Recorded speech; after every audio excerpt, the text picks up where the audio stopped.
Wow! Maulang Monday na naman nga mga Inday, kamusta kayo? Kami nga eto, Diyos mio, kailan maaga akong gumising, tsaka naman kansilado ang klase. Kaya naman ang BuJJ, ayan, ang damit niya hindi nagalaw. O diba, ganyan tayo no, mga Inday. Pero wala naman kasi tayong magagawa dahil hindi naman natin kontrolado ang panahon. Kaya naman halata sige, kumain muna tayo ng almusal dito. Idaan na lang natin sa kain-kain yan at kape-kape mga Inday habang nagchichismisan tayo. O diba, aga-aga, chismis agad.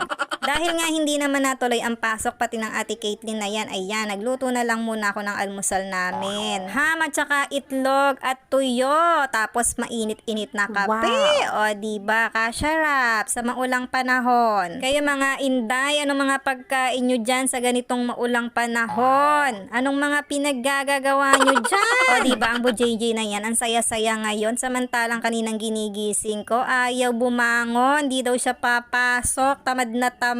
Ewan ko ba sa BuJJ na yan, tinatamad pumasok, araw-araw kami nagpipilitang pumasok, Diyos mio. Abay simula yata nang nagpasukan, isang beses pa lang siyang nakapasok sa kanilang school. Paano ba naman nagkaroon din siya ng ubo at sipon? Syempre para hindi naman siya makahawa pa ng kanyang mga classmate, hindi na muna natin siya pinapasok at pinagpaalam muna siya sa kanyang teacher. Buti na nga lang ngayon at wala ngang pasok, kaya naman eto masayang-masaya na naman ang BuJJ na yan. Paano ba natin pag pumasok sa school mga mami? Baka naman meron kayong maituro sa aking technique dyan. O diba ang Inday na yan, nakaisip pa ng iba pang technique. Naalala ko marami kaming basahang labahin, kaya naman ayan, itinapat ko na lang sila sa ulan para mababad muna. Magsipag-enjoy muna kayo dyan mag-swimming, mga basahan. O diba BuJJ, akala mo makakaligtas ka? Meron kang homework, nako, wag ka. O diba, inis na inis ka ngayon, akala mo porkit walang pasok, wala kang gagawin. Meron kayong homework, sabi ni teacher. Naalala ko nga, next week pala, birthday na ni BuJJ. Wow. Kaya naman naisip ko, dahil wala rin naman kaming ginagawa at medyo tumila-tila ang ulan, ay bumili na muna kami ng mga kailangan sa birthday niya. Ano nga ba ang inuuna pag birthday? Syempre mga Inday, ang balloons at ang mga decor. Yun pala ang inuuna, mga Inday, hindi pala handa. Diyos mio, ano kayang kakainin ng mga bisita kung mauuna ang decor? Diyos ko, nagpapapansin pa nga itong mga Christmas decor na to. Saka na yan Inday, birthday muna, birthday lang ni JJ. Walang iba kundi birthday.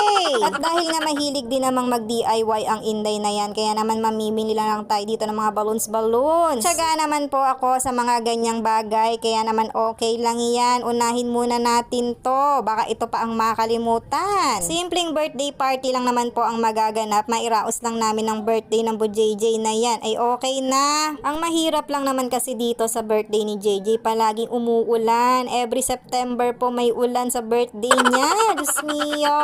Diyos ko, last September nga bumaha, diba? O siya, hayaan mo na Inday, ipag-pray na lang natin na maging maganda ang panahon sa birthday ni JJ po. Minsan lang naman magsa 7th birthday ang bata, kaya naman kahit papano ipaghanda na natin sila, diba? Hindi man bongga, at least meron silang handa at maaalala din nila yan paglaki nila. Ang mami nga dati pag birthday wala lang. Diyos ko, lumilipas ang araw nang wala lang. Parang hindi nagbe-birthday ang mami na yan. Kaya naman sobrang thank God kasi ngayon kahit papano ang mga bata ay naipaghahanda natin sila sa kanilang mga birthday. At syempre kayo naman na mga bagets dyan ay sana na-appreciate nyo ang mga effort ng inyong mga magulang. Dahil hindi lahat ng magulang ay kayang i-provide na mapag-birthday ang kanilang mga anak. At syempre masakit din sa mga mami at daddy na hindi kayang ipaghanda ang kanilang mga anak, hindi ba? Nakakalungkot sa kanila yon. Kaya sana sa mga bagets dyan na naibibigay ang mga pangangailangan sa inyo ng inyong mga magulang, be thankful. At syempre, God bless sa ating mga mami at daddy na pinipilit na maibigay ang mga pangangailangan ng kanilang mga junakis. O ayan, sige, magbayad na lang muna tayo Inday, daldal ka na naman ng daldal dyan. Sino ba kamarites mo?